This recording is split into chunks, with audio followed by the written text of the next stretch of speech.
Hi hello friends, പത്രമാറ്റ് സീരിയലിൽ വരാൻ പോകുന്ന ഒരു അടിപൊളി എപ്പിസോഡിന്റെ വിശേഷത്തിലേക്ക് എല്ലാ കൂട്ടുകാർക്കും സ്വാഗതം. ഒടുവിലും നമ്മുടെ മുത്തശ്ശന്റെ കടുത്ത തീരുമാനത്തിൽ മനം നൊന്ത് ആദർശ് വീട് വിട്ട് പോകാൻ തീരുമാനിക്കുകയാണ്. നയനയും കൂട്ടി പുറത്തുപോയി ആദർശ് സംസാരിക്കുന്നുണ്ട്. എന്നിട്ട് പറയുക, മുത്തശ്ശൻ പറഞ്ഞ ഓരോ വാക്കും എന്റെ നെഞ്ചിൽ ഇടിയേറ്റതുപോലെ കിടക്കുകയാണ്. ഇങ്ങനെയൊരു സാഹചര്യം എന്റെ ജീവിതത്തിൽ തന്നെ ആദ്യമായിട്ടാണ് സംഭവിക്കുന്നത്. ഇതുവരെ ഇതുപോലൊന്നും സംഭവിച്ചിട്ടില്ല. അതുകൊണ്ട് തന്നെ ഇതെനിക്ക് എങ്ങനെ ഹാൻഡിൽ ചെയ്യണമെന്ന് പോലും അറിയില്ല. ഞാൻ ആകെ ഇപ്പോൾ പെട്ടുപോയ അവസ്ഥയിലാണ് നിൽക്കുന്നത്. എനിക്കിനി മുത്തശ്ശനെ ഫേസ് ചെയ്ത് അവിടെ നിൽക്കാൻ പോലും പറ്റുന്നില്ല. മുത്തശ്ശൻ അത്രത്തോളം വിഷമമായിട്ടുണ്ട്. എനിക്കറിയാം മുത്തശ്ശൻ ഇത് ഒട്ടും തന്നെ പ്രതീക്ഷിച്ചതല്ല. അതിലുപരി മുത്തശ്ശനെ വിഷമിപ്പിച്ചല്ലോ എന്നോർത്ത് എനിക്ക് നല്ല വിഷമാവുന്നുണ്ട് നയനെ. അതുകൊണ്ടാണ് ഞാൻ ഇങ്ങനെ ഒരു തീരുമാനം എടുത്തത്. ഞാൻ നമ്മുടെ ഗസ്റ്റ് ഹൗസിലേക്ക് മാറാൻ തീരുമാനിച്ചു എന്ന് പറയുമ്പം നയനയ്ക്ക് ആകെ സങ്കടമാവുകയാണ് കേട്ടോ. ആദർശേട്ടാ, എന്താ ആദർശേട്ടാ ഈ പറയുന്നത്? ഈ സമയത്ത് ആദർശേട്ടൻ വീട്ടിൽ നിന്ന് മാറി നിൽക്കുകയോ? അതുകൊണ്ട് എന്ത് പ്രയോജനമാവുള്ളേ? ഞാൻ സമ്മതിക്കില്ല. ആദർശേട്ടൻ വീട്ടിൽ തന്നെ നിന്നാൽ മതി, എങ്ങും പോകണ്ടെന്നൊക്കെ തന്നെ നമ്മുടെ നയന പറയുന്നുണ്ട്. ആദർശ് പറയുന്നുണ്ട്, അത് പിന്നെ അങ്ങനെയല്ല നയനെ ഞാൻ ഉദ്ദേശിച്ചത്. കുറച്ച് ദിവസത്തേക്കെങ്കിലും ഞാൻ അവിടെ നിന്ന് മാറി നിൽക്കണം. അല്ലാതെ കാര്യങ്ങളൊന്നും ശരിയാകില്ല. എല്ലാവരുടെയും നല്ലതിന് വേണ്ടിയിട്ടാണ് ഞാൻ ഇങ്ങനെ ഒരു തീരുമാനം എടുത്തതെന്ന് പറയുമ്പോഴേക്കും നയന പറയുന്നുണ്ട്, വേണ്ട, ആദർശേട്ടൻ തന്നെ പോകണ്ട, എന്നാൽ ആദർശേട്ടൻ്റെ കൂടെ ഞാനും വരാം എന്നൊക്കെ പറയുക. അപ്പോൾ ആദർശ് പറയുന്നുണ്ട്, അതെന്തായാലും വേണ്ട, നീ ഇപ്പോൾ എൻ്റെ കൂടെ വന്നാൽ ശരിയാവില്ല. നിനക്കിപ്പോൾ നല്ല കെയർ ഒക്കെ കിട്ടേണ്ട സമയമായത്. ആ സമയത്ത് നീ എൻ്റെ കൂടെ അവിടെ വന്ന് ബുദ്ധിമുട്ടേണ്ട ആവശ്യമൊന്നും ഇല്ലല്ലോ. ഇവിടെ ആകുമ്പോൾ അമ്മയും മുത്തശ്ശിയൊക്കെ നിന്നെ നോക്കാനുണ്ടല്ലോ. എനിക്കും സമാധാനം ഉണ്ടാകും. നിന്റെ കാര്യത്തിൽ എനിക്കും ടെൻഷൻ അടിക്കണ്ടല്ലോ. എല്ലാവരും നിന്നെ പൊന്നുപോലെ നോക്കിക്കോളും, അതെനിക്ക് ഉറപ്പാന്നൊക്കെ തന്നെ നമ്മുടെ ആദർശ് പറയുക. നയന അപ്പോഴും സങ്കടപ്പെട്ടോണ്ട് തന്നെ പറയുന്നുണ്ട്, അത് വേണോ ആദർശേട്ടാ? തെറ്റിൽ മുങ്ങിക്കുളിച്ച് നടക്കുന്നവൻ അബിയുടെ അമ്മയൊക്കെ. എന്നിട്ടും അവരാ വീട്ടിലെ തലയുയർത്തി തന്നെയല്ലേ ജീവിക്കുന്നത്. ഇത് ആദർശേട്ടൻ്റെ ജീവിതത്തിൽ തന്നെ ആദ്യമായിട്ട് എങ്ങനൊരു സംഭവം ഉണ്ടാകുന്നത്. ആ സമയത്ത് ആദർശേട്ടൻ ഇതിനെങ്ങനെ ഒളിഞ്ഞു മാറി നടക്കുന്നതെന്നൊക്കെ ചോദിക്കുക. അപ്പോഴേക്കും ആദർശ് പറയുന്നുണ്ട്, അത് പിന്നെ ഞാൻ മാറി താമസിക്കുന്നത് തന്നെ ഇതിൻ്റെ പിന്നിൽ ആരുടെ കൈകളാണെന്ന് കണ്ടുപിടിക്കാൻ കൂടിയിട്ടാ. ഇവിടെ നമ്മുടെ ശത്രുക്കൾ ടാർഗറ്റ് ചെയ്തിരിക്കുന്നത് എന്നെയല്ല, മുത്തച്ഛനെയും അനന്തപുരി തറവാടിനെയുമാണെന്നാണ് എനിക്ക് തോന്നുന്നത്. അവരാണ് ഇതിൻ്റെയൊക്കെ പിന്നിൽ പ്രവർത്തിക്കുന്നതും. ശരിക്കും അവരുടെ ലക്ഷ്യം എന്താണെന്നുള്ളത് ആദ്യം മനസ്സിലാക്കണം. അതിന് നീ കൂടെ ഉണ്ടെങ്കിൽ ശരിയായില്ല. എനിക്കറിയാം ഇങ്ങനെ ഒരു സാഹചര്യത്തിൽ നിന്നെ ഞാൻ വിഷമിപ്പിക്കുകയാണെന്ന്. എന്നാലും എനിക്ക് മുമ്പിൽ വേറെ വഴികളൊന്നുമില്ല. മൂർത്തിസ് ഗ്രൂപ്പ് ഓഫ് കമ്പനീസിന് ഇപ്പോഴുണ്ടായ ഈ നഷ്ടങ്ങൾക്കൊക്കെ ഞാനും ഒരു കാരണമല്ലേ നയനെ. ഇതിനൊരു പരിഹാരം കാണേണ്ടത് ഞാൻ തന്നെയല്ലേ. അതുകൊണ്ട് നീ എന്നോട് ക്ഷമിക്കണം. ഈ സമയത്ത് നിന്നെ വിഷമിപ്പിക്കാൻ പാടില്ലെന്നുള്ളത് എനിക്കറിയാം. എന്നാലും നമ്മുടെ യഥാർത്ഥ ശത്രുക്കളെ കണ്ടെത്തി അവരെ വേരോടെ നശിപ്പിക്കാതെ ഞാൻ ഇനി അനന്തപുരിയിൽ കാല് കുത്തുന്നില്ലെന്ന് തീരുമാനിച്ചു. ഞാൻ നമ്മുടെ ഗസ്റ്റ് ഹൗസിൽ തന്നെ ഉണ്ടാവുമല്ലോ. നിനക്ക് എപ്പോൾ എന്നെ കാണണം തോന്നിയാലും അപ്പം തന്നെ വന്ന് കാണാമല്ലോ. ഒരുപാട് ദൂരെയൊന്നും അല്ലല്ലോ. തൽക്കാലം ഞാൻ ഇവിടെ നിന്ന് മാറി നിൽക്കുന്നത് തന്നെയാണ് നല്ലതെന്ന് എനിക്ക് തോന്നുന്നു എന്നൊക്കെ പറയുകയാണ്. ചിലപ്പോൾ അമ്മയും അച്ഛനും ഒന്നും ഇതിനെ സമ്മതിച്ചില്ലെന്ന് വരാം. എങ്കിലും ഞാൻ എൻ്റെ തീരുമാനത്തിൽ ഉറച്ചു തന്നെ നിൽക്കുക. അവിടെ എന്നെ സപ്പോർട്ട് ചെയ്യാൻ നീ കൂടെ ഉണ്ടാകണം. അതുകൊണ്ടാണ് നിന്നെ ഞാൻ പുറത്തേക്ക് കൂട്ടിക്കൊണ്ട് വന്ന് ഈ കാര്യങ്ങളൊക്കെ നിനക്ക് മനസ്സിലാവുന്ന പോലെ പറഞ്ഞു തരുന്നത്. നാളെ രാവിലെ തന്നെ ഞാൻ അവിടെ നിന്ന് ഇറങ്ങും. ആ സമയത്ത് നീ ഇങ്ങനെ കരഞ്ഞു കലങ്ങിയ കണ്ണുമായിട്ട് എൻ്റെ മുമ്പിൽ വന്ന് നിൽക്കരുത്. ചതിക്ക് പിന്നിലെ ശത്രുക്കളെ കണ്ടെത്താനും തകർച്ച പറ്റിയെടുത്തുനിന്ന് തന്നെ കരുത്തോടെ ഉയർത്തെഴുന്നേൽക്കാനും ഒക്കെ കൂടിയിട്ടാണ് ഞാൻ ഇങ്ങനെ ഒരു തീരുമാനം തന്നെ എടുത്തത്. ഞാൻ കാരണം മൂർത്തീസ് ജ്വല്ലറിക്കുണ്ടായ എല്ലാ നഷ്ടങ്ങൾക്കും ഞാൻ തന്നെ പരിഹാരം കണ്ടെത്തും. ഇനി അച്ഛനോടും അമ്മയോടും മുത്തശ്ശനോടും ഒക്കെ യാത്ര പറഞ്ഞിറങ്ങണം. ആ സമയത്ത് നീ കരയരുത് നയനെ. എനിക്കത് കാണാൻ കഴിയില്ല. എനിക്ക് കരുത്താർജിക്കണം. നിന്റെ സപ്പോർട്ടും കൂടി ഉണ്ടെങ്കിലേ എനിക്ക് ശത്രുക്കൾക്കെതിരെ മുന്നിട്ടിറങ്ങാൻ കഴിയുമെന്നും പറയുകയാണ്. അങ്ങനെ അവർ സംസാരിച്ചതിന് ശേഷം തിരികെ വീട്ടിലേക്ക് വരികയാണ് കേട്ടോ. തിരികെ വീട്ടിൽ വന്ന് ദേവയാനിയോടും ജയനോടും അജയനോടും ഒക്കെ ആദർശ് ഇതേ കാര്യം തന്നെ പറയുകയാണ്. ആദ്യമൊക്കെ ദേവയാനി എതിർത്തെങ്കിലും അജയനും ജയനും ആദർശിനെ സപ്പോർട്ട് ചെയ്ത് തന്നെയാണ് സംസാരിക്കുന്നത്. അജയനും ജയനും ഒക്കെ പറയുന്നുണ്ട്, ഇപ്പൊ നീ എടുത്തിരിക്കുന്ന തീരുമാനം വളരെ നല്ലത് തന്നെയാണ് മോനെ. കാരണം വലിയൊരു അധികാരത്തിലേക്ക് ഇരിക്കുമ്പോൾ പലതിനും നമുക്ക് ഇറങ്ങിത്തിരിക്കാൻ കഴിഞ്ഞെന്ന് വരില്ല. ഇനിയിപ്പോ നിന്റെ ഈ പടിയിറക്കം ശക്തമായിട്ട് നല്ല കരുത്തോടെയുള്ള തിരിച്ചുവരവിനായിരിക്കണം. നിനക്കറിയാമല്ലോ, അച്ഛൻ ഒരു കാര്യം പറഞ്ഞാൽ അതിലെതിര് പറയാൻ നമുക്കാവില്ല. അതുകൊണ്ട് തന്നെ അച്ഛൻ്റെ തീരുമാനങ്ങളിൽ കൂടെ നിൽക്കാനേ ഞങ്ങൾക്ക് കഴിയൂ. അതുകൊണ്ടാണ് ഞങ്ങൾ മോനെ കുറ്റപ്പെടുത്തിയത്. അച്ഛൻ പല പ്രാവശ്യം പറഞ്ഞതാണ് ചതി പിന്നാലെ തന്നെ ഉണ്ടെന്നുള്ള കാര്യം. അതുകൊണ്ട് അച്ഛനോട് നമുക്ക് ഇതിനെക്കുറിച്ച് ഒന്നും തന്നെ പറയാനും പറ്റില്ല. അതുകൊണ്ടാണ് ഞങ്ങളും പിന്നെ കൂടുതൽ പറഞ്ഞ് നിന്നെ വിഷമിപ്പിക്കാതിരുന്നത്. കാരണം നിന്റെ ഭാഗത്തുനിന്ന് അങ്ങനെ ഒരു വീഴ്ച സംഭവിക്കില്ലെന്ന് ഞങ്ങൾക്ക് ഉറപ്പായിരുന്നു. അതുപോലെ തന്നെ അച്ഛനും നിന്നെ ഒരുപാട് വിശ്വസിച്ചിരുന്നതാ. ആ ഒരു ഡീല് നമുക്ക് കിട്ടിയെന്ന് അച്ഛൻ ഉറപ്പിച്ചിരുന്നതാ. ആ ഒരു സമയത്താണ് അത് നഷ്ടമായെന്നുള്ള വാർത്ത അറിയുന്നതും. അല്ലെങ്കിൽ തന്നെ ഇപ്പൊ നമ്മുടെ ബിസിനസ് കുറച്ച് ഡൗൺ ആയിരുന്നു. അതിൻ്റെ കൂടെ ഈ ഒരു വാർത്തയും കൂടെ കിട്ടിയതോടുകൂടി ഷെയറൊക്കെ ഇടിയുകയും ബിസിനസ്സിൽ വന്നിടിവ് സംഭവിക്കുകയും ചെയ്തു. ആ ഒരു ദേഷ്യം കൊണ്ടാണ് അച്ഛൻ നിന്നോട് അങ്ങനെയൊക്കെ സംസാരിച്ചത്. ഇപ്പൊ നിന്നെ ചതിയിൽ പെടുത്തിയവരെ അന്വേഷിച്ചല്ലേ നീ ഇറങ്ങുന്നത്. നമ്മളെ ചതിച്ചവരെ മോൻ അന്വേഷിച്ച് കണ്ടുപിടിക്കുക തന്നെ ചെയ്യണമെന്ന് പറയുകയാണ് കേട്ടോ. എന്നിട്ട് പറയുന്നുണ്ട്, കമ്പനിയുടെ MD സ്ഥാനത്തേക്ക് പുതിയ ആളെ നിയമിക്കാനാണ് അച്ഛൻ തീരുമാനിച്ചേക്കുന്നത്. തൽക്കാലം അനിയത്തന്നെ ഏൽപ്പിക്കുന്നതാണ് നല്ലത്. അച്ഛൻ്റെ മനസ്സിൽ ഇനി വേറെന്തെങ്കിലും പ്ലാൻ ഉണ്ടോയെന്നും അറിയില്ല. എന്തായാലും അച്ഛനിപ്പോൾ വല്ലാത്ത വിഷമത്തിലാണ്. അതുകൊണ്ട് തന്നെ അച്ഛൻ അധികം ആരോട് സംസാരിക്കുന്നുമില്ല. മര്യാദയ്ക്ക് ആഹാരം പോലും കഴിക്കുന്നില്ല. വല്ലാത്തൊരു മൂകതയിലാണ് ഇപ്പം ഈ വീട് മുന്നോട്ട് പോകുന്നത് തന്നെ. ഇങ്ങനെ അധികം നാളെ തുടർന്നു പോകാൻ പറ്റില്ലല്ലോ. അച്ഛന് ആഹാരം കഴിക്കാതിരുന്ന അച്ഛൻ്റെ ആരോഗ്യത്തെ അത് ബാധിക്കുകയല്ലേ എന്നിങ്ങനെ പറയുകയാണ് ജയനും അജയനും ഒക്കെ. ആദർശ് പറയുന്നുണ്ട്, എൻ്റെ ജീവിതത്തിൽ ആദ്യമായിട്ടാണ് ഞാൻ ഇങ്ങനെ ഒരു വെല്ലുവിളി നേരിടുന്നത് തന്നെ. ഇതിനു മുമ്പും പല പ്രശ്നങ്ങളും ഉണ്ടായിട്ടുണ്ടെങ്കിലും ഇത് ആദ്യമായിട്ടാണ് ഇങ്ങനെ ഒരു സാഹചര്യത്തിൽ കൂടി ഞാൻ കടന്നു പോകുന്നത്. ഇതിലെനിക്ക് വിജയിക്കാൻ പറ്റുമെന്ന് പോലും എനിക്കിപ്പോൾ ഒരു ഉറപ്പില്ല.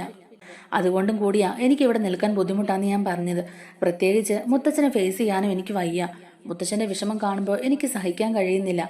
ഞാൻ കാരണമാണല്ലോ എൻ്റെ മുത്തച്ഛന് ഇപ്പോൾ ഇങ്ങനെ വിഷമിക്കേണ്ടി വന്നതെന്നൊക്കെയുള്ള ഒരു കുറ്റബോധമായ എൻ്റെ മനസ്സിൽ. അതുകൊണ്ടാണ് ഞാൻ രണ്ടും കൽപ്പിച്ച് ഇങ്ങനെ ഒരു തീരുമാനം എടുത്തതെന്ന് ആദർശ് പറയുകയാണ് കേട്ടോ. ആദർശിനും വല്ലാത്ത വിഷമം തന്നെയാണ്. അങ്ങനെ പിറ്റേ ദിവസം രാവിലെ ആദർശ് റെഡിയാകുകയാണ്. അത്യാവശ്യം മാറാനുള്ള കുറച്ച് ഡ്രസ്സുകളും മരുന്നും ഒക്കെ എടുത്തു വെച്ച് ബാഗ് റെഡിയാക്കുകയാണ് ആദർശ്. എന്നാൽ ആദർശ് റെഡിയാകുന്ന കണ്ട് കരഞ്ഞു കലങ്ങിയ കണ്ണുമായിട്ട് വിഷമിച്ചിരിക്കുകയാണ് നയന. അനന്തപുരിയിൽ മൊത്തത്തിൽ ഒരു മൂകത നിറഞ്ഞു നിൽക്കുകയാണ്. ശരിക്കും പറഞ്ഞാൽ ഒരു മരണവീട് പോലെ തന്നെ. ഇതിനോടകം തന്നെ ആദർശ് MD സ്ഥാനം രാജിവെച്ചെന്നും വീട് വിട്ടു പോകുവാന്നുള്ള വാർത്തകളൊക്കെ എല്ലാവരും അറിയുകയും ചെയ്യുന്നുണ്ട്. ജലജയും അവന്തികയും അതുപോലെ അബിയും ഒക്കെ നല്ല സന്തോഷത്തിലാണ് കേട്ടോ. ആദർശ് എല്ലാം നഷ്ടപ്പെട്ട് വീട് വിട്ട് ഇറങ്ങുന്നത് കാണാൻ കാത്തിരുന്നവരാണ് അവർ. അതുകൊണ്ട് തന്നെ അവർക്കിതൊരു ബമ്പർ ലോട്ടറിയും കൂടിയായിരുന്നു. എന്നാൽ ആ സമയത്തും നയനയുടെ വിഷമവും കരച്ചിലും ഒക്കെ കണ്ടിട്ട് നവ്യയ്ക്ക് സങ്കടമാവുകയാണ് കേട്ടോ. കാരണം അയാൾ കാരണമാണല്ലോ നയനയ്ക്ക് ഇങ്ങനെയൊക്കെ സംഭവിക്കുന്നത്. അയാൾ കാരണം തന്നെയാണല്ലോ നയന ഇതൊക്കെ അനുഭവിക്കേണ്ടി വരുന്നതും. ഇപ്പോൾ ഒരു അമ്മയാകാൻ പോകുന്ന സമയത്ത് പോലും അവൾ എന്തുമാത്രം വിഷമങ്ങളാ മനസ്സിൽ കൊണ്ട് നടക്കുന്നതെന്നൊക്കെ ഓർത്തതിന് നവ്യയ്ക്ക് സങ്കടമാവുകയാണ്. എന്നിട്ട് നവ്യ നയനയുടെ അടുത്ത് വന്നിട്ട് പറയുന്നുണ്ട്, ഇനിയെങ്കിലും നീ നിന്റെ ഭർത്താവിനെ ഒന്ന് മനസ്സിലാക്ക്. പുണ്യാളനാണെന്ന് പറഞ്ഞ് വെള്ളപൂശി നടക്കാതെ അയാളുടെ ശരിക്കുള്ള സ്വഭാവം മനസ്സിലാക്കി ജീവിക്കാൻ നോക്ക്. അതാ നിനക്കും നിന്റെ വയറ്റിൽ വളർന്ന കുഞ്ഞിനും നല്ലതെന്നൊക്കെ പറയുകയാണ്. അപ്പോഴും നമ്മുടെ നയന ഒന്നിനോടും പ്രതികരിക്കാതെ മിണ്ടാതെ തന്നെ നിൽക്കുകയാണ്. കാരണം ആദർശ വീട് വിട്ട് പോവാന്ന് പറഞ്ഞപ്പോൾ തന്നെ നമ്മുടെ നയനയുടെ പാതി ജീവൻ പോയി. രാവിലെ ബ്രേക്ക്ഫാസ്റ്റ് കഴിക്കാനൊന്നും ആരും നിൽക്കുന്നില്ല കേട്ടോ. എന്നാൽ ജലജയുടെ സന്തോഷം കാരണം ജലജ കാര്യമായിട്ടുള്ള ബ്രേക്ക്ഫാസ്റ്റ് ഒക്കെ ഉണ്ടാക്കുന്നുണ്ട്. എന്നിട്ട് എല്ലാവരോടും കഴിക്കാനും പറയുകയാണ്. എന്നാൽ ആർക്കും വിശപ്പൊന്നുമില്ല. ആരും ഫുഡൊന്നും കഴിക്കുന്നില്ല. എല്ലാവരോടും യാത്ര പറഞ്ഞിട്ട് ആദർശ് പോകാൻ ഇറങ്ങുകയാണ്. മുത്തശ്ശനോടും മുത്തശ്ശിയോടും യാത്ര പറയുന്നുണ്ട്. മുത്തശ്ശൻ ഇപ്പോഴും നല്ല കലിപ്പിൽ തന്നെയാണ് കേട്ടോ. ആദർശിന്റെ മുഖത്തേക്ക് പോലും മുത്തശ്ശൻ മര്യാദയ്ക്ക് നോക്കുന്നില്ല. മുത്തശ്ശിക്കാണെങ്കിലും ആദർശിന്റെ ഈ ഒരു അവസ്ഥ കണ്ടിട്ട് വല്ലാത്ത സങ്കടമാവുന്നുണ്ട്. കാരണം ആദർശിനെ ഒരു ചതിയിൽ പെടുത്തിയതാണെന്നും ആദർശം മനസ്സാവാച അറിയാത്ത സംഭവങ്ങളാണ് നടക്കുന്നതെന്നുള്ളതൊക്കെ മുത്തശ്ശിക്കും അറിയാം, മുത്തശ്ശനും അറിയാം. എന്നാലും നമ്മുടെ ശത്രുക്കൾ നമ്മുടെ പിന്നാലെ തന്നെയുണ്ട്. അതുകൊണ്ട് എല്ലാം നീ സൂക്ഷിച്ചേ കൈകാര്യം ചെയ്യാവുള്ളൂ.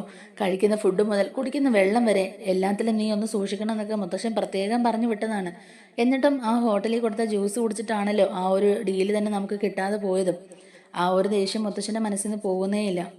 എന്നിട്ട് ആദർശ് മുത്തശ്ശനോട് പറയുന്നുണ്ട്, ഞാൻ കാരണം സംഭവിച്ച ഈ നഷ്ടങ്ങൾ, ഈ നാണക്കേടുകൾ ഇതെല്ലാം മാറ്റി നമ്മുടെ കുടുംബത്തിനും നമ്മുടെ കമ്പനികൾക്കും ഉണ്ടായ പേരും പ്രശസ്തിയും ഒക്കെ നേടിയെടുത്തിട്ടേ ഞാൻ ഇനി തിരികെ ഇങ്ങോട്ടേക്ക് വരികയുള്ളൂ മുത്തശ്ശ. മുത്തശ്ശൻ വിഷമിക്കേണ്ട. മൂർത്തീസ് ജ്വല്ലറി പൂർവാധികം ശക്തിയോടെ തന്നെ തിരികെ വരും. നമ്മളെ ചതിച്ചവരെ ഞാൻ ഉറപ്പായും കണ്ടെത്തിയിരിക്കും. AM ജ്വല്ലറിയുടെ പിന്നിൽ നിന്ന് കളിക്കുന്ന നമ്മുടെ യഥാർത്ഥ ശത്രുവിനെ ഞാൻ മുത്തശ്ശന്റെ മുമ്പിൽ കൊണ്ടെത്തിക്കും എന്നൊക്കെ പറഞ്ഞിട്ട് തന്നെ ആദർശ് അവിടെ നിന്ന് ഇറങ്ങുകയാണ്.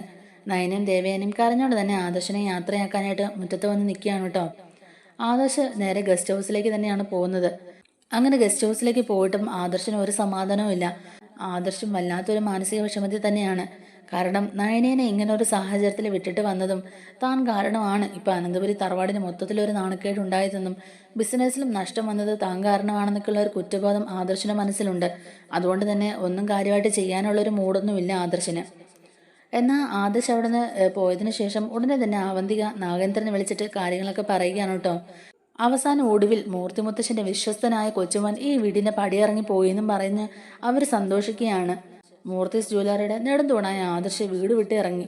ഇനി തന്നെ ചതിച്ചവരെയൊക്കെ കണ്ടെത്തിയിട്ടേ തിരികെ വീട്ടിലേക്ക് തിരിച്ചു വരുവുള്ളൂ എന്നും പറഞ്ഞാ പോയേക്കുന്നത്. ഇനിയിപ്പോൾ ആ ഒരു മോച്ചിന്, ആ ഒരു വാശിപ്പുറത്ത് ഇതിന്റെ പിന്നിലെ ഒരു അന്വേഷണമൊക്കെ നടത്തി കഴിഞ്ഞാൽ നമ്മളെ അവര് പൊക്കുവോ എന്നിങ്ങനെ ചോദിക്കുന്നുണ്ട് കേട്ടോ അവന്തിക. അയാളിപ്പോൾ നല്ല വാശിയില്ല. അല്ലെങ്കിൽ ഒരിക്കലും അയാൾ തറവാട് വിട്ട് പോകൂല. പ്രത്യേകിച്ച് അയാളുടെ ഭാര്യ ഇപ്പം ഒരു കുഞ്ഞിന് ജന്മം നൽകാൻ പോകുന്ന ഈ സമയത്ത് പോലും. നമ്മളിനി കുറച്ച് സൂക്ഷിക്കണം അച്ഛാ. ഇനി അയാൾ എൻ ചുരിദാറുടെ എം ഡി അച്ഛനാണെന്നത് കണ്ടുപിടിക്കുവോ എന്നൊക്കെ ഇങ്ങനെ സംശയത്തോടെ ചോദിക്കുകയാണ് അവന്തിക. നാഗേന്ദ്രൻ പറയുന്നുണ്ട്, മോളെ നിനക്കും എനിക്കും പിന്നെ ഡേവിഡിനെ മാത്രമേ ഈ സത്യം അറിയുകയുള്ളൂ. അതായത് എൻ ചുരിദാറുടെ എം ഡി ഞാനാണെന്നുള്ള സത്യം. പിന്നെ എങ്ങനെ അവൻ കണ്ടുപിടിക്കാനാ? ഇനി അഥവാ അങ്ങനെ കണ്ടുപിടിക്കാൻ അവൻ തുനിഞ്ഞിറങ്ങിയാൽ തന്നെ അത് അവന്റെ നടക്കാത്ത ആഗ്രഹമായി മാറും. എന്തായാലും നമ്മളും ഒന്ന് കരുതിയിരിക്കണം അച്ഛാ. ഇനിയിപ്പോൾ അടിത്തറ ഇളകിയതിന്റെ ദേഷ്യവും വാശിയൊക്കെ എല്ലാവരിലും കാണും. അതുകൊണ്ട് നമ്മൾ നമ്മുടെ ഭാഗം എപ്പോഴും ക്ലിയർ ആക്കി വെക്കുന്നത് തന്നെയല്ലേ അച്ഛാ നല്ലതെന്നൊക്കെ ഇങ്ങനെ ചോദിക്കാം. അപ്പോൾ നാഗേന്ദ്രൻ പറയുന്നുണ്ട്, ആ അതെന്താന്ന് വെച്ചാൽ അച്ഛൻ നോക്കിക്കോളാം മോളെ. മോളെന്തായാലും അതൊന്നും ഓർത്ത് വിഷമിക്കണ്ടെന്ന് തന്നെ പറഞ്ഞിട്ട് ഫോൺ കട്ട് ചെയ്യുന്നുണ്ട്.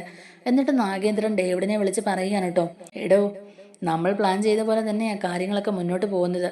മൂർത്തി അയാളുടെ കൊച്ചുമോനെ തറവാട്ടിൽ നിന്ന് പുറത്താക്കി. ഇനി നമ്മൾ ആഗ്രഹിച്ചതുപോലെ തന്നെ മൂർത്തിസ് ഗ്രൂപ്പ് ഓഫ് കമ്പനീസ് മൊത്തം അടച്ചു പൂട്ടണം. എന്നിട്ട് അവസാനം അയാളും അയാളുടെ കുടുംബവും കടക്കണിയിലായി നാടുവിടണം. അതെനിക്ക് എൻ്റെ കൺകുളിർക്ക് കാണണം. എങ്കിലേ ഇത്രയും നാൾ ഞാൻ അനുഭവിച്ച വിഷമങ്ങൾക്കൊക്കെ പകരമാവുകയുള്ളൂ. അയാളും അയാളുടെ ഭാര്യയും മക്കളും ഒക്കെ അനുഭവിക്കുന്നത് എനിക്ക് കണ്ട് സന്തോഷിക്കണോടോ എന്നിങ്ങനെ പറയുക കേട്ടോ.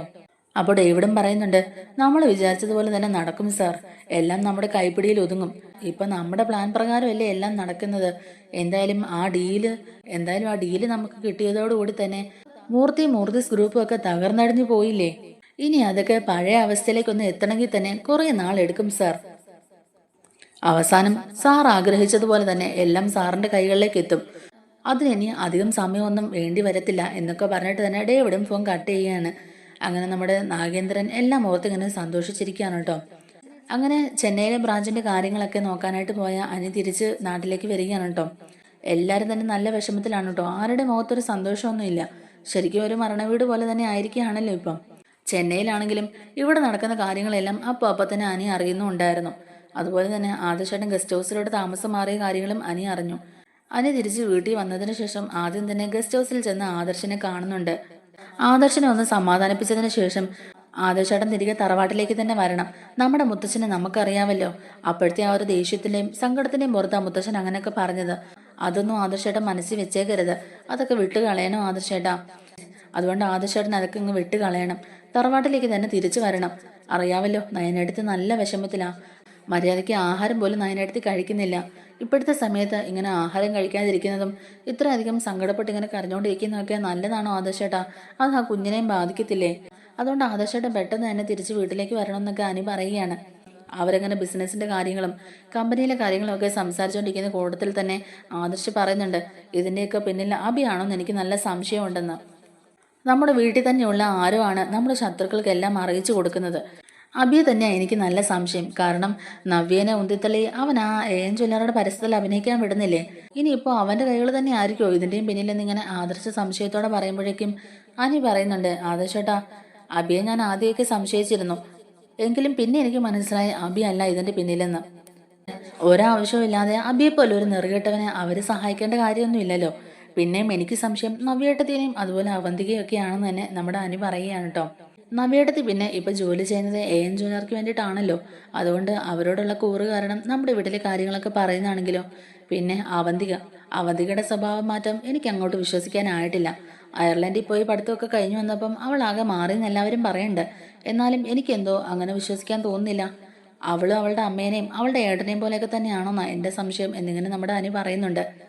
ആദർശ് പറയുന്നുണ്ട്, അങ്ങനെ നിന്റെ മനസ്സിലൊരു സംശയം ഉണ്ടെങ്കിൽ നീ അവരെയും വാച്ച് ചെയ്യണം. ഇപ്പോൾ നമ്മുടെ വീട്ടിൽ നമ്മൾ സംശയിക്കുന്നവരൊക്കെ ഇതിന്റെ പിന്നിലുള്ളവരാണോന്നില്ല. എന്നാലും ആരോ ഒരാളുണ്ടെന്നുള്ള കാര്യം ഉറപ്പാ. അതെനിക്ക് പല പ്രാവശ്യവും മനസ്സിലായ കാര്യമാണെന്നൊക്കെ ആദർശ് പറയുന്നുണ്ട്. ആദർശിനോട് സംസാരിച്ച ശേഷം അനി നേരെ കമ്പനിയിലേക്ക് തന്നെ പോകുന്നുണ്ട്. കമ്പനിയിൽ ഇപ്പോൾ പിടിപ്പത് പണിയുണ്ട്. അജയനും ജയനും അതുപോലെ അനിയും ഒക്കെ ഏതു നേരവും കമ്പനിയിൽ തന്നെയാണ്. ചുരുക്കി പറഞ്ഞ ബിസിനസ് തിരിച്ചു പിടിക്കാനുള്ള നെട്ടോട്ടത്തിലാണ് അവരും. എന്തായാലും ആദർശ് കമ്പനിയുടെ MD സ്ഥാനം രാജിവെച്ചതുകൊണ്ട് തന്നെ അനി തിരിച്ചു വരാനായിട്ട് കാത്തിരിക്കുകയായിരുന്നു മുത്തശ്ശനും. അതിനിടയിൽ നാഗേന്ദ്രൻ വിളിച്ചിട്ട് അവന്തിയോട് പറയുന്നുണ്ട്, മൂർത്തിസ് ഗ്രൂപ്പ് ഓഫ് കമ്പനീസിലെ MD ആകാമോന്ന് മുത്തശ്ശൻ ചോദിച്ചാ നീ പിന്നെ വേറെ ഒന്നും നോക്കാൻ നിൽക്കേണ്ട, MD ആയിക്കണമെന്ന് തന്നെ പറഞ്ഞു കൊടുക്കുക. അതെന്താ അച്ഛാ അച്ഛൻ അങ്ങനെ പറയുന്നേ? MD സ്ഥാനത്തൊക്കെ കയറിയാ അത് ഒരുപാട് തലവേദന ഉണ്ടാക്കുന്ന പണിയാ. എനിക്ക് അതിനോടൊന്നും വലിയ താല്പര്യമില്ല എന്നൊക്കെ ഇങ്ങനെ നമ്മുടെ അവന്തിക പറയുമ്പോഴേക്കും നാഗേന്ദ്രൻ പറയുന്നുണ്ട്, അത് പിന്നെ MD എന്നൊക്കെ പറഞ്ഞാ അതൊരു പവറല്ലേ മോളെ. ഒരിക്കലെങ്കിലും മൂർത്തിസ് ഗ്രൂപ്പിന്റെ MD ആയിട്ട് മോൾ ഇരിക്കുക എന്നിങ്ങനെ പറയുക. അപ്പോഴേക്കും നമ്മുടെ അവന്തിക പറയുന്നുണ്ട്, എന്നെക്കാൾ കൂടുതൽ ഈ സീറ്റിലിരിക്കാൻ ആഗ്രഹിച്ചത് അഭിയേട്ടനായിരുന്നു. അന്ന് അഭിയേട്ടന്റെ കയ്യിലിരിപ്പ് കൊണ്ട് തന്നെയാണ് അഭിയേട്ടൻ ഈ സീറ്റ് കിട്ടാതെ പോയതും. എന്തായാലും എനിക്ക് ആ സീനിലിരിക്കാൻ വലിയ താല്പര്യമൊന്നും ഇല്ല അച്ഛാ. പിന്നെ ഇപ്പോഴും തലവേദനയായിരിക്കും എന്നിങ്ങനെ പറയുകയാട്ടോ നമ്മുടെ അവന്തിക. ഉടനെ നാഗേന്ദ്രൻ പറയുന്നുണ്ട്, അത് പിന്നെ അത് വേറൊന്നും കൊണ്ടല്ല മോളെ. എന്തായാലും എന്തെങ്കിലും ഒരു ദിവസം എല്ലാം തകർന്ന് തരിപ്പണമാകും. അത് എല്ലാ രീതിക്കും തന്നെ അങ്ങ് തകർന്നോട്ടെ എന്ന് പറയുകയാണ് കേട്ടോ നാഗേന്ദ്രൻ. അവധിയെ MD സ്ഥാനത്ത് കയറിയ എല്ലാം തകർന്ന് തരിപ്പണമാവും എന്നുള്ളത് നാഗേന്ദ്രൻ തന്നെ അറിയാം. ഇനിയിപ്പോൾ അച്ഛൻ അങ്ങനെ ഒരു ആഗ്രഹം മനസ്സിലുണ്ടെങ്കിൽ മുത്തശ്ശനും അമ്മമാരും ഒക്കെ വന്ന് അങ്ങനെ ഒരു ആവശ്യം ഉന്നയിച്ചാൽ ഞാൻ ഉറപ്പായിട്ട് തന്നെ MD കസേരയിൽ ഇരുന്നോളാന്നും പറയുന്നുണ്ട് കേട്ടോ അവന്തിക. എന്തായാലും മൂർത്തിസ് ഗ്രൂപ്പ് തറ പറ്റിക്കാനല്ലേ, അപ്പൊ പിന്നെ അവിടെ കയറിയാലും എന്തായാലും മൂർത്തിസ് ഗ്രൂപ്പിനെ തറ പറ്റിക്കാനല്ലേ, അപ്പൊ പിന്നെ ഞാൻ കയറിയിരുന്നാലും കുഴപ്പമൊന്നുമില്ല എന്നൊക്കെ തന്നെ അവന്തിക ചിരിച്ചുകൊണ്ട് പറയുന്നുണ്ട്. എന്നാൽ ആദർശ് ദുബായിൽ പോയ സമയത്ത് 2 ആഴ്ചയോളം താൽക്കാലികമായിട്ട് MD സ്ഥാനത്തിരുന്നത് അനിയായിരുന്നല്ലോ. അന്ന് അത്യാവശ്യം എല്ലാ കാര്യങ്ങളും തന്നെ അനി വേണ്ട രീതിക്ക് തന്നെ നോക്കിയും കണ്ടും ഒക്കെ ചെയ്യുന്നുണ്ടായിരുന്നു. അന്നൊന്നും ബിസിനസ്സിൽ ഒരു ഇടിവും സംഭവിച്ചിട്ടുമില്ല. അതുകൊണ്ട് MD സ്ഥാനത്തേക്ക് അനിയെ തന്നെ താൽക്കാലികമായിട്ട് ഇരുത്താന്നൊക്കെയാണ് മുത്തശ്ശന്റെ മനസ്സിലുള്ള പ്ലാൻ. ഇപ്പോൾ അനി നോക്കുന്ന ബ്രാഞ്ചസിലെല്ലാം തന്നെ അത്യാവശ്യം നല്ല രീതിക്ക് ബിസിനസ് ഒക്കെ നടക്കുന്നുണ്ടല്ലോ. എല്ലാ കാര്യങ്ങളും അവൻ വേണ്ട രീതിക്ക് തന്നെ നോക്കി നടത്തി ചെയ്യുന്നുമുണ്ട്. അതുകൊണ്ട് തന്നെ മുത്തശ്ശൻ ഇതുപോലെ ഒരു സജഷൻ വെക്കുമ്പോഴേക്കും ജയനും അജയനും ഒക്കെ മുത്തശ്ശന്റെ തീരുമാനത്തെ അംഗീകരിക്കുകയാണ്. എന്നിട്ട് അനിയെ വിളിച്ച് മുത്തശ്ശൻ ഈ കാര്യങ്ങളൊക്കെ പറയുന്നുണ്ട്. മുത്തശ്ശനും അച്ഛനും വല്യച്ഛനും ഒക്കെ അവരുടെ തീരുമാനം അറിയിക്കുന്നതുകൊണ്ട് തന്നെ അനിക്ക് മറുത്തൊന്നും പറയാനും പറ്റുന്നില്ല. അനി നേരെ ഗസ്റ്റ് ഹൗസിൽ ചെന്ന് ആദർശിന്റെ അടുക്കൽ ഈ കാര്യങ്ങളൊക്കെ പറയുന്നുണ്ട്. അപ്പോൾ ആദർശിന്റെ അഭിപ്രായം അത് തന്നെയാണ് കേട്ടോ. പെട്ടെന്ന് പുറത്തുനിന്ന് ഒരാളെ നിയമിക്കുന്നതിലും നല്ലത് നീ തന്നെ ആ സ്ഥാനത്തിരുന്ന് എല്ലാം ഒന്ന് മാനേജ് ചെയ്യുന്നതല്ലേ നല്ലത്. ഞാനും നിന്നെ സഹായിക്കാം. നീ ധൈര്യമായിട്ട് തന്നെ MD സ്ഥാനത്ത് കയറി ജോയിൻ ചെയ്യുക. നീ ധൈര്യമായിട്ട് തന്നെ MD സ്ഥാനത്ത് ജോയിൻ ചെയ്യുന്നൊക്കെ ആദർശ് സപ്പോർട്ട് ചെയ്യുകയാണ്. പിന്നെ നിന്നെ സഹായിക്കാൻ ഞാൻ കൂടെ തന്നെ ഉണ്ടാകും. നഷ്ടപ്പെട്ടു പോയ നമ്മുടെ ബിസിനസ്സും കാര്യങ്ങളും എല്ലാം നമുക്ക് തിരിച്ചു പിടിക്കണമെന്നൊക്കെ ആദർശ് പറയുന്നുണ്ട്. അവസാനം മാനി തന്നെ മുത്തശ്ശൻ്റെയൊക്കെ ആഗ്രഹപ്രകാരം MD സ്ഥാനത്ത് ജോയിൻ ചെയ്യുകയാണ്. എന്നാൽ ആദർശിൻ്റെതായ രീതിയിലൊരു അന്വേഷണമൊക്കെ ആയിട്ട് മുന്നോട്ട് പോകുന്നുമുണ്ട്. മുത്തശ്ശനും ജയനും അജയനും അനിയും ഒക്കെ കട്ടയ്ക്ക് തന്നെ നിന്ന് കമ്പനിയുടെ കാര്യങ്ങളൊക്കെ നോക്കുകയാണ് കേട്ടോ. തറവാട്ടി വെച്ച് ഇവർ നടത്തുന്ന മീറ്റിങ്ങുകളും അതുപോലെ തന്നെ ഇവിടെ തീരുമാനിക്കുന്ന കാര്യങ്ങളും എല്ലാം തന്നെ അപ്പോൾ നമ്മുടെ അവന്തിക വിളിച്ച് നാഗേന്ദ്രനോട് പറഞ്ഞും കൊടുക്കുന്നുണ്ട്. അതുപോലെ അവന്തികയുടെ പെരുമാറ്റത്തിലേക്ക് മാറ്റങ്ങൾ കാണുമ്പോൾ നമ്മുടെ ദേവയാനിക്ക് ഒരു സംശയമൊക്കെ ഉണ്ട് കേട്ടോ. എന്നാലും അതങ്ങനെ പറയുന്നൊന്നുമില്ല. ഇടയ്ക്കിടയ്ക്ക് അവന്തിക ഫ്രണ്ട്സിനെ കാണാനെന്നും പറഞ്ഞ് പുറത്തു പോകുന്നതും അതുപോലെ തന്നെ ഫോണിൽ സംസാരിക്കുന്നതൊക്കെ നമ്മുടെ ദേവയാനി ശ്രദ്ധിക്കുന്നുണ്ട്. ദേവയാനി അത് പലപ്പോഴായി അവന്തികയോട് ചോദിക്കുന്നുണ്ടെങ്കിലും അവിടേക്ക് അവന്തിക ഓരോരോ കാരണങ്ങൾ പറഞ്ഞ് ഒഴിഞ്ഞു മാറുകയാണ് ചെയ്യുന്നത്. കുറേ തവണ ആയി കഴിയുമ്പോഴേക്കും ദേവയാനി അനിയോട് തന്നെ പറയുന്നുണ്ട് അവന്തിക ഒന്ന് ശ്രദ്ധിക്കണമെന്നൊക്കെ. അനിയോട് പറയുന്നുണ്ട് ദേവയാനി, എനിക്കിപ്പോൾ എന്തൊക്കെയോ സംശയങ്ങൾ തോന്നുന്നുണ്ട് അനി. ഒരുപക്ഷെ നമ്മളുടെ അടുത്ത് നല്ലവളായി അഭിനയിച്ചിട്ട് അവൾ അവളുടെ അമ്മയുടെയും ഏട്ടൻ്റെയൊക്കെ ജോലി തന്നെയാണോ ചെയ്യുന്നതെന്ന് എനിക്ക് സംശയമുണ്ട്. എന്തോ എനിക്കങ്ങനെ തോന്നുന്നു. ആരും കാണാതെ മാറി നിന്ന് പതിയെ സംസാരിക്കുന്നത് 2-3 തവണ ഞാൻ ശ്രദ്ധിച്ചു. പിന്നെ കൂടെ ഫ്രണ്ട്സിനെ കാണാനെന്നും പറഞ്ഞ് എപ്പോഴും വെളിയിൽ പോകാറുമുണ്ട്. എന്തൊക്കെയോ ചതി മണക്കുന്നുണ്ടല്ലോ അനി. ആരും വിശ്വസിക്കാൻ പറ്റാത്ത കാലമായത്. എൻ്റെ മോൻ അവൻ ഈ വീട്ടിൽ നിന്ന് മാറി നിൽക്കുന്നത് ഓർക്കുമ്പം അതെനിക്ക് ഒട്ടും തന്നെ സഹിക്കാനും പറ്റുന്നില്ല. ഒരു തെറ്റും ചെയ്യാത്ത എൻ്റെ മോനും മരുമോളും ഇങ്ങനെ കിടന്ന് വേദനിക്കുന്നത് എനിക്ക് കണ്ടുകൊണ്ട് നിൽക്കാനാവുന്നില്ല അനി. അതുകൊണ്ട് നീ അവളുടെ കാര്യം ഒന്ന് ശ്രദ്ധിക്കണേ മോനെ എന്നൊക്കെ പറഞ്ഞു കൊടുക്കുകയാണ് കേട്ടോ ദേവയാനി. ദേവയാനിക്ക് ഇപ്പോഴും നല്ല വിഷമം തന്നെയാണ് കേട്ടോ.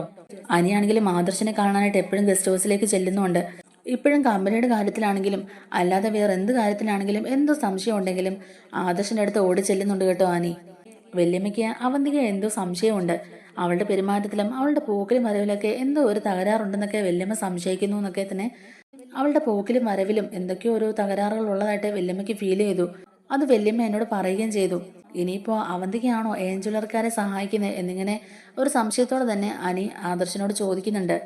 ആദർശ് പറയുന്നുണ്ട്, ഇതുവരെ എനിക്ക് അങ്ങനൊരു ക്ലൂ ഒന്നും കിട്ടിയിട്ടില്ല. എന്നാലും ഞാൻ എൻ്റെതായ രീതിക്ക് ഒരു അന്വേഷണം നടത്തുന്നുണ്ട്. എന്നെ ചതിച്ചവരെ പൂട്ടാതെ എന്തായാലും ഞാൻ ഇത് അവസാനിപ്പിക്കില്ല എന്ന് തന്നെ ആദർശ് പറയുകയാണ്. എന്നിട്ട് അനി നന്ദുവിനെ കണ്ടിട്ട് നന്ദുവിനോടും ഇതേ കാര്യങ്ങൾ തന്നെ പറയുന്നുണ്ട് കേട്ടോ. നന്ദുവായിട്ടും ഈ കാര്യങ്ങളൊക്കെ ഡിസ്കസ് ചെയ്യുകയാണ്. അന്നു മുതൽ തന്നെ നന്ദു അവന്തികയുടെ പിന്നാലെയുണ്ട്. അനി ദേവയാനിയോടും പറയുന്നുണ്ട്, ഇനി അവന്തിക എപ്പോൾ പുറത്തു പോയാലും അപ്പം തന്നെ വല്യമ്മ എന്നെ വിളിച്ച് പറയണമെന്ന്. അത് പ്രകാരം തന്നെ അവന്തിക എപ്പോൾ പുറത്തു പോയാലും ഉടനെ തന്നെ ദേവയാനി അനിയോട് വിളിച്ച് പറയുകയും ചെയ്യുകയാണ്. അനിക്ക് പിന്നെ ഓഫീസിൽ നിന്ന് ഇറങ്ങാൻ പോലും നേരമില്ല കേട്ടോ. കമ്പനിയിൽ ഓരോരോ കാര്യങ്ങൾ ചെയ്തുകൊണ്ട് എപ്പോഴും ബിസി തന്നെയാണ്. അതുകൊണ്ട് അനി നന്ദുവിൻ്റെ അടുത്ത് പറയുന്നുണ്ട്, എടി നീ എനിക്ക് വേണ്ടി ഒരു ഹെൽപ്പ് ചെയ്യണം. അഭിയുടെയും അവന്തികയുടെയും നവ്യേട്ടത്തിയുടെ ഒക്കെ ഫോൺ നമ്പർ നിന്റെ കയ്യിലുണ്ടല്ലോ, അതൊക്കെ ഒന്ന് പരിശോധിക്കണം. അവരെ ആരൊക്കെ വിളിക്കുന്നുണ്ട്, അവരാരോടൊക്കെ സംസാരിക്കുന്നുണ്ട് എന്നുള്ള കാര്യങ്ങളൊക്കെ ഒന്ന് ട്രേസ് ചെയ്ത് കണ്ടുപിടിക്കണം. അതുപോലെ അവന്തികയുടെ നമ്പർ നീ പ്രത്യേകം ഒന്ന് നോക്കിയേക്കണം. വല്യമ്മ എന്ന് പറഞ്ഞപ്പോൾ ഞാൻ അത്ര സീരിയസ് ആയിട്ട് എടുത്തില്ല. പക്ഷേ എനിക്കിപ്പോൾ തോന്നുന്നുണ്ട് അവളെ ആരെയൊക്കെയോ കാണാനായിട്ട് എപ്പോഴും പുറത്തു പോകാറുണ്ട്. വല്യമ്മ എന്ന് പറഞ്ഞ സംശയം ഇപ്പൊ ശരിയാണോന്ന് എനിക്ക് തോന്നുന്നുണ്ട്. അനന്തപുരിയിലെ എല്ലാ കാര്യങ്ങളും നമ്മുടെ ശത്രുക്കൾ കൃത്യമായിട്ട് അറിയുന്നുണ്ട്. ഒന്നെങ്കിൽ അബി, ഇല്ലെങ്കിൽ അവന്തിക, അതുമല്ലെങ്കിൽ നവ്യേട്ടത്തി. ഈ 3 പേരിൽ ആരെങ്കിലും ഒരാളാണ് ഈ കാര്യങ്ങളെല്ലാം അവരെ അറിയിക്കുന്നത്. അതാരാണെന്ന് എത്രയും പെട്ടെന്ന് തന്നെ കണ്ടുപിടിക്കണം. ചതിയുടെ മുഖംമൂടി അണിഞ്ഞ ആരോ ഒരാൾ ഞങ്ങളുടെ പിന്നാലെ തന്നെയുണ്ട്. അതാരാന്ന് കണ്ടുപിടിച്ചിട്ടേ ഇനി ബാക്കിയുള്ളൂ എന്നൊക്കെ തന്നെ നമ്മുടെ അനി ഇങ്ങനെ നന്ദുവിൻ്റെ അടുത്ത് പറയുകയാണ്. അതിന് നിന്റെ സഹായം ഞങ്ങൾക്ക് കൂടിയേ തീരുള്ളൂ എന്നും അനി പറയുന്നുണ്ട്. നന്ദു പറയുന്നുണ്ട്, അതിനിപ്പോ എന്താടാ, ഞാൻ എൻ്റെ സ്വന്തം ഏട്ടനെ പോലെ കാണുന്നത് ആദർശേട്ടൻ ഇങ്ങനെ കുടുംബത്തിൽ നിന്ന് മാറി നിൽക്കുന്ന തന്നെ ഞങ്ങൾക്ക് എന്തോരം വിഷമമുണ്ടെന്ന് അറിയാവോ. നയനേച്ചി ഇത്രയധികം വിഷമിച്ചിരിക്കുന്ന കണ്ടിട്ട് എനിക്ക് എങ്ങനെ ഇതൊക്കെ വിട്ടു കളയാൻ പറ്റും. ഞാൻ ഉറപ്പായിട്ടും നിങ്ങളുടെ കൂടെ തന്നെ ഉണ്ടാകും. എന്ത് ഹെൽപ്പ് വേണമെങ്കിലും ചെയ്യാൻ ഞാൻ റെഡിയാന്നൊക്കെ നന്ദു പറയുകയാണ്. അങ്ങനെ അവന്തികയുടെ പിന്നാലെ നന്ദു അന്വേഷണത്തിന് ഇറങ്ങിയാണ് കേട്ടോ. മിക്കപ്പോഴും ഒരു 5 സ്റ്റാർ ഹോട്ടലിലേക്കാണ് അവന്തിക പോകുന്നതെന്നൊക്കെ ഉള്ളത് നന്ദു മനസ്സിലാക്കിയാണ്. അങ്ങനെ നന്ദു ഹോട്ടലിൽ ചെന്നിട്ട് അവിടെ താമസിക്കുന്നവരുടെ ഡീറ്റെയിൽസ് ഒക്കെ എടുത്ത് നോക്കുകയാണ് കേട്ടോ. AN ജ്വല്ലറിയുടെ MD ആയ ഡേവിഡിന്റെ പേരിലും ഒരു റൂം എടുത്തിട്ടുണ്ടെന്നുള്ളത് മനസ്സിലാവുകയാണ്. അങ്ങനെ AN ജ്വല്ലറിയിലുള്ള ഡേവിഡിനെ കാണാനായിട്ടാണോ അവന്തിക പോകുന്നതെന്നൊക്കെ ഉള്ളൊരു സംശയത്തിൽ എത്തുന്നുണ്ട് നന്ദു. എന്നിട്ട് അനിയെ വിവരങ്ങളൊക്കെ അറിയിക്കുന്നുണ്ട്. AN ജ്വല്ലറിക്ക് വേണ്ട സഹായങ്ങൾ ചെയ്യുന്നത് അഭിയേട്ട മാത്രമല്ല അവന്തികയും ഉണ്ടെന്നാണ് എനിക്ക് തോന്നുന്നതെന്നൊക്കെ പറയുകയാണ്. അങ്ങനെ അധികം വൈകാതെ തന്നെ ഈ കാര്യങ്ങളൊക്കെ ആദർശേട്ടനും അതുപോലെ അജയനും ജയനും ദേവയാനിയൊക്കെ അറിയുന്നുണ്ട്. അങ്ങനെ അവന്തികയെ കൈയോട് പിടികൂടാനായിട്ട് നമ്മുടെ നന്ദു ഹോട്ടലിലേക്ക് ചെല്ലുകയാണ്. ഒപ്പം കൂടെ ആദർശേട്ടനും ഉണ്ട്. കോളിംഗ് ബെൽ അടിക്കുമ്പോൾ തന്നെ ഡോറ് തുറക്കുന്നത് നാഗേന്ദ്രനാണ്. ആദർശിനെയും നന്ദുവിനെയൊക്കെ കാണുമ്പോൾ നാഗേന്ദ്രനും അവന്തികയ്ക്കും ഒരു ഞെട്ടലുണ്ടാവുകയാണ്. അങ്ങനെ ആ ഹോട്ടൽ മുറിയിൽ വെച്ച് മുത്തശ്ശന്റെയും അനന്തപുരി തറവാടിന്റെയും മൂർത്തീസ് ജ്വല്ലറിയുടെയും ഒക്കെ യഥാർത്ഥ ശത്രുവിനെ കണ്ടുപിടിക്കുകയാണ് നന്ദുവും ആദർശേട്ടനും ഒക്കെ കൂടിയിട്ട്. അന്ന് അവിടെ വെച്ച് തന്നെ ആദർശ് നാഗേന്ദ്രനോടും അതുപോലെ തന്നെ അവന്തികയോടും ഒക്കെ കയർത്തി സംസാരിക്കുന്നുമുണ്ട്. പണ്ട് നാഗേന്ദ്രൻ ചെയ്ത സകല ഉടായ്പകളും ചതികളും അതുപോലെ തന്നെ മുത്തശ്ശനോട് അയാൾക്കുള്ള പകയും ദേഷ്യവും വെറുപ്പുമെല്ലാം എല്ലാ കാര്യങ്ങളും അവിടെ വെച്ച് തുറന്നു പറയുകയാണ് അങ്ങോട്ടേക്കും ഇങ്ങോട്ടും. അങ്ങനെ AN ജ്വല്ലറിയുടെ MD ഡേവിഡ് അല്ലെന്നും നാഗേന്ദ്രനാണെന്നുള്ള കാര്യങ്ങളൊക്കെ കാട്ടുതീ പോലെ തന്നെ പടരുകയാണ്. മുത്തശ്ശനും ജയനും അജയനും ദേവയാനിയും മുത്തശ്ശിയും അതുപോലെ തന്നെ ജലജയും അബിയും എല്ലാവരും അറിയുകയാണ് കേട്ടോ ഇത്. ജലജയ്ക്കും അബിക്കും ഒക്കെ ഒരുപാട് സന്തോഷമാണ്. എന്നാൽ നേരെ തിരിച്ചാണ് ബാക്കി എല്ലാവർക്കും. കാരണം വർഷങ്ങൾക്ക് മുമ്പ് ഇവിടുന്ന് ആട്ടിയിറക്കി വിട്ട ആളാണ് നാഗേന്ദ്രൻ. ജലജയുടെ ഭർത്താവാണെങ്കിലും ജ്വല്ലറിയിലെ തിരിമറി കാണിച്ചതിനും കള്ളക്കടത്ത് സ്വർണം കൊണ്ടുവന്നതിന്റെ പേരിലും ഒക്കെ ആയിട്ട് നമ്മുടെ നാഗേന്ദ്രനെ മുത്തശ്ശൻ ആട്ടിയിറക്കി വിട്ടതാണ്. ആ ഒരു വെറുപ്പും ദേഷ്യവും പകയുമൊക്കെ മനസ്സിൽ കൊണ്ടു നടന്ന് മുത്തശ്ശനെ തകർക്കാനായിട്ടാണ് അയാൾ ഇപ്പം ഒരു ജ്വല്ലറി തുടങ്ങിയതും അതുപോലെ തന്നെ ആ ഒരു ജ്വല്ലറിയുടെ മുമ്പിൽ നിന്നുകൊണ്ട് തന്നെ കളിക്കുന്നതും. അതുപോലെ ആ ജ്വല്ലറിയുടെ പേരിൽ തന്നെ മുത്തശ്ശനെയും അനന്തപുരി തറവാടിനെയും തകർക്കാനും നോക്കുന്നതെന്നുള്ള കാര്യങ്ങളൊക്കെ എല്ലാവരും മനസ്സിലാക്കുന്നുണ്ട്. ശത്രുവിനെ തിരിച്ചറിഞ്ഞെങ്കിലും അവിടെ വെച്ച് ഒന്നും തന്നെ ചെയ്യാൻ പറ്റുന്നില്ല കേട്ടോ രണ്ടുപേർക്കും. ശരിക്കും പറഞ്ഞാൽ നാഗേന്ദ്രന്റെ പേരിൽ ഒരു കേസ് എടുക്കാനൊന്നും പറ്റില്ല. കാരണം നാഗേന്ദ്രന്റെ മുഖം വെളിപ്പെടുത്തിക്കൊണ്ട് തന്നെ ആരെയും ഉപദ്രവിക്കാനോ അല്ലെങ്കിൽ ചതിക്കാനോ തന്നെ നിന്നിട്ടില്ല. എല്ലാം ഒളിഞ്ഞു മറിഞ്ഞു നിന്ന് തന്നെയാണ് ഇവരെ ഉപദ്രവിച്ചുകൊണ്ടിരുന്നത്. അതുകൊണ്ട് തന്നെ നന്ദുവിനും നാഗേന്ദ്രനെതിരെ ഒരു ആക്ഷൻ എടുക്കാൻ പറ്റുന്നില്ല. ഇപ്പോൾ നിലവിൽ കമ്പനിയുടെ MD ഡേവിഡ് ആണല്ലോ. അതുകൊണ്ട് തന്നെ നാഗേന്ദ്രനെ ഒന്നും തന്നെ ചെയ്യാൻ സാധിക്കുന്നില്ല അവർക്ക്. എങ്കിലും അവന്തികയുടെ സ്വഭാവം എല്ലാവരും തിരിച്ചറിയുന്നുണ്ട് കേട്ടോ. നല്ലവളായിട്ട് കൂടെ നിന്ന് അഭിനയിച്ച് ചതിക്കുകയായിരുന്നു എന്നുള്ളതൊക്കെ എല്ലാവരും മനസ്സിലാക്കുകയാണ്. അങ്ങനെ അവന്തികയെ അന്ന് തന്നെ അവിടുന്ന് അടിച്ച് പുറത്താക്കുകയും ചെയ്യുന്നുണ്ട്. അവളായിരുന്നു അനന്തപുരി തറവാടി നടക്കുന്ന ഓരോ ചെറിയ കാര്യങ്ങൾ പോലും അപ്പോൾ വിളിച്ച് നാഗേന്ദ്രനെ അറിയിച്ചു കൊടുത്തോണ്ടിരുന്നെന്നുള്ളതൊക്കെ എല്ലാവർക്കും മനസ്സിലാവുകയാണ്. അങ്ങനെ നാഗേന്ദ്രനെ തോൽപ്പിക്കാനുള്ള പുതിയ പദ്ധതികളുമായി മുത്തശ്ശനും ആദർശും അതുപോലെ അനിയും ഒക്കെ തീരുമാനിച്ചിറങ്ങുകയാണ് കേട്ടോ. ഇങ്ങനെ ഒരു ചതിക്ക് പിന്നിൽ ആരാണെന്നുള്ളത് കണ്ടുപിടിച്ചിട്ട് ഞാൻ ഇനി അനന്തപുരി തറവാട്ടിൽ കാലുകുത്തുള്ളൂ എന്നൊക്കെ പറഞ്ഞിട്ടാണല്ലോ ആദർശ് പോയത്. നാഗേന്ദ്രനാണ് ഇതിൻ്റെയൊക്കെ പിന്നിൽ കളിച്ചെന്നുള്ളതൊക്കെ മനസ്സിലായി കഴിയുമ്പോഴേക്കും പിന്നീട് നമ്മുടെ ആദർശ് തറവാട്ടിലേക്ക് തന്നെ തിരിച്ചു വരുന്നുണ്ട്. മുത്തശ്ശൻ തന്നെ ആദർശിനെ തിരിച്ച് ഗസ്റ്റ് ഹൗസിൽ നിന്ന് വീട്ടിലേക്ക് വിളിച്ചുകൊണ്ട് വരികയാണ് കേട്ടോ. എന്നാൽ AN ജ്വല്ലറിയുടെ MD നാഗേന്ദ്രനാണെന്ന് അറിഞ്ഞിട്ട് അബിക്കും ജലജയ്ക്കും അതുപോലെ നവ്യയ്ക്കും ഒക്കെ ഒരുപാട് സന്തോഷമാവുന്നുണ്ട്. ഇനിയിപ്പോൾ ഇവരുടെ മുമ്പിൽ ഞങ്ങളൊന്നുമില്ലാത്തവരല്ലല്ലോ എന്നുള്ളൊരു മട്ടിലാണ് അവരും. അങ്ങനെ ആദർശ് പൂർവാധികം ശക്തിയോടെ തന്നെ തിരിച്ച് അനന്തപുരിയിൽ എത്തുകയാണ്. AN ജ്വല്ലറിയെ തിരിച്ചടിക്കാനും ബിസിനസ്സിലെ ഇടിവുകളെല്ലാം നികത്തി കമ്പനിയെ ഉയർച്ചയിലെത്തിക്കാനും ഒക്കെ തുനിഞ്ഞിറങ്ങിയാണ് ആദർശും അനിയും മുത്തശ്ശനും അജയനും ജയനും ഒക്കെ. അങ്ങനെ കുറച്ചു ദിവസം അനന്തപുരി തറവാട്ടിൽ വലിയൊരു മൂകത അനുഭവപ്പെട്ടെങ്കിലും ഇപ്പൊ എല്ലാം ഒന്ന് കലങ്ങി തെളിഞ്ഞിരിക്കുകയാണ്. ആദർശം ആനയും ഒന്നിനൊന്നും മെച്ചമെന്ന് പറയും പോലെ തന്നെ കട്ടയ്ക്ക് കൂടെ നിൽക്കുന്നുണ്ട്. അവർ നല്ല രീതിക്ക് തന്നെ അവരുടെ പെർഫോമൻസ് ഒക്കെ കാഴ്ചവെക്കുകയാണ് കേട്ടോ. എത്രയും പെട്ടെന്ന് തന്നെ കമ്പനിക്കുണ്ടായ ഈ നഷ്ടവും മാനക്കേടും എല്ലാം മാറ്റി വീണ്ടും കമ്പനിയെ പഴയ ഒരു അവസ്ഥയിലേക്ക് കൊണ്ടുവരാൻ വേണ്ടിയിട്ട് അവർ 4 പേരും അത്രയും മനസ്സറിഞ്ഞ് തന്നെ ഹാർഡ് വർക്ക് ചെയ്യാണ് കേട്ടോ. അങ്ങനെ വീണ്ടും അനന്തപുരി തറവാടിന്റെ പേരും പ്രശസ്തിയൊക്കെ തിരികെ പിടിക്കാനും അതുപോലെ തന്നെ കമ്പനിയെ ഉയർച്ചയിലേക്ക് കൊണ്ടുവരാനും ഒക്കെയുള്ള ഒരു തത്രപ്പാടിലാണ് എല്ലാവരും. അപ്പം നമ്മുടെ ഈ വീഡിയോ ഇഷ്ടമായിട്ടുണ്ടെങ്കിൽ ഒന്ന് ലൈക്ക് ചെയ്യാനും അതുപോലെ തന്നെ നമ്മുടെ ചാനലിലൂടെ ഒന്ന് സബ്സ്ക്രൈബ് ചെയ്ത് സപ്പോർട്ട് ചെയ്യാനും മറക്കല്ലേ. താങ്ക്